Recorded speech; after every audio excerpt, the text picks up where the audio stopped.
The richest tyranny on earth, the Kingdom of Saudi Arabia. The man in charge controls a $2 trillion pot of gold. He's Crown Prince Mohammed bin Salman, MBS for short. Prince Mohammed bin Salman. He's Prince Radical, the bringer of fancy new liberal policies. MBS, I suppose, offered for them the image of a young leader. Here was a newcomer that would offer new blood to the Saudi system. But there's a downside. Mohammed is very young. The way he acts like a teenager would act. He's impulsive, he's psychopath, he's narcissistic, and he is also suffering from grandiosity. And there's another problem. He's ruthless, and a ton of evidence says he may be an accessory to the murder of Jamal Khashoggi. We have strong evidence that it was a planned operation, not an accidental death. In the old days, 3 years ago, the royal court in Riyadh ring-fenced power. It provided checks and balances, but the system was atrophied. He has created the cult of MBS, in which those that surround him are not necessarily equals from the royal family, but men from the intelligence services. If he asks for something, demands something, they will not question it because they know that they themselves could be in danger. With his father, King Salman, suffering from Alzheimer's, MBS came to power 3 years ago. He was everything Saudi Arabia was crying out for: young, energetic, a champion for change, both social and economic, or so it seemed. At 33, MBS is the youngest Saudi ruler for decades. But before he attained power, there were flickers that caused unease. He appears to be average intelligence. He appears to be normal in terms of standard communication. But I think he's got some inborn problems magnified by the circumstances he was brought up with, being spoiled, absolutely spoiled boy.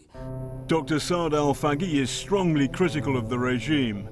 For Riyadh, he is a dangerous Islamist, but he says such talk is an attempt to discredit him, and shares a story that is whispered about the Crown Prince back in Saudi Arabia.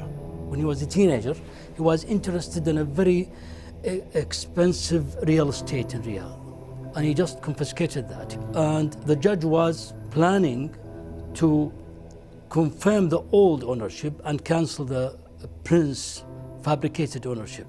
When he knew that, he sent a letter, an envelope with 2 bullets as a message that if you do any of that, if you don't confirm that I am the owner, these 2 bullets will be in your head.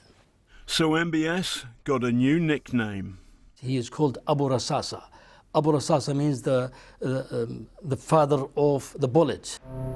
It's the thinness of MBS's skin for free speech away from the country that has shocked many Saudis in exile. Last month, a Saudi dissident, he's got millions of followers for his YouTube channel, highly critical and mocking of the Saudi royal family, was walking along this street in Knightsbridge with a friend when they were attacked. Now, the evidence suggests the attackers are men loyal to the Crown Prince, MBS. He was beaten up and the friend said, "Listen, you can't do this, this is London." And they said, according to the friend, "Fuck London. The Queen is our slave and their police are our dogs." The dissident they attacked was this satirist, Ghanem al-Masariya. I was thinking they are here. When they attacked me, I thought, okay, it's they wanted to insult me, to humiliate me, to send a message to the others: you are not safe from us. It could be this is the first message.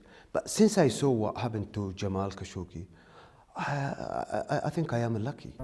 Ghanem says with MBS, like father, like son. The only difference between them and MBS, Mohammed bin Salman, is that he's in outrage and he thinks he can do whatever he wants and get away with it, even in an international soil.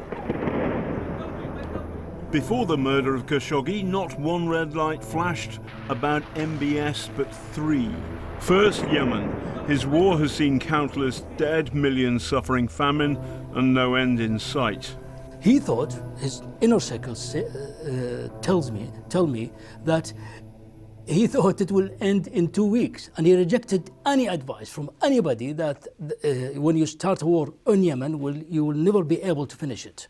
He does not learn that these behaviors go wrong, because his impulsive nature always supersedes his learning ability. Second, last November, MBS forced Lebanese PM Saad Hariri to stand down. Third, 11 princes and others accused of corruption ended up in the world's poshest prison, the Ritz-Carlton in Riyadh. It was a shakedown in the desert. And then this month came the silencing of Jamal Khashoggi. If the Crown Prince is found to be connected to Khashoggi's murder. One effect of the murder is that now many in the West are being critical of the kingdom. The Crown Prince is 33 years old. There's a reason you can't run for president until you're 35.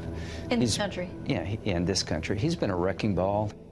Who would you compare MBS with?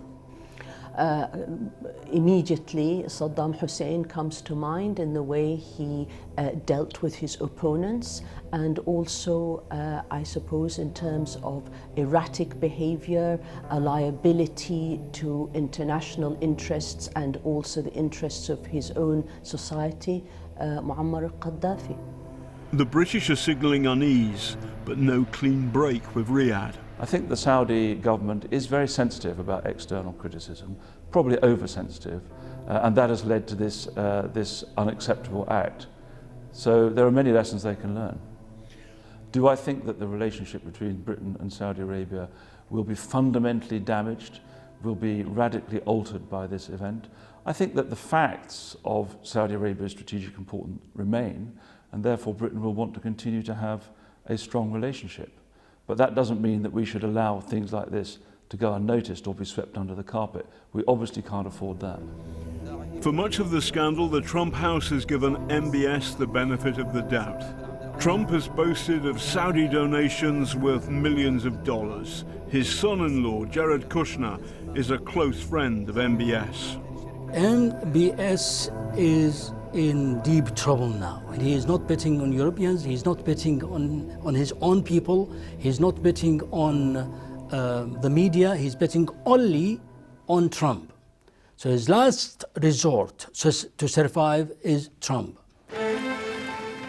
Thus far, the Crown Prince's pitiless rule has cast a dark shadow not just on himself, but also on the houses of Saud and Trump.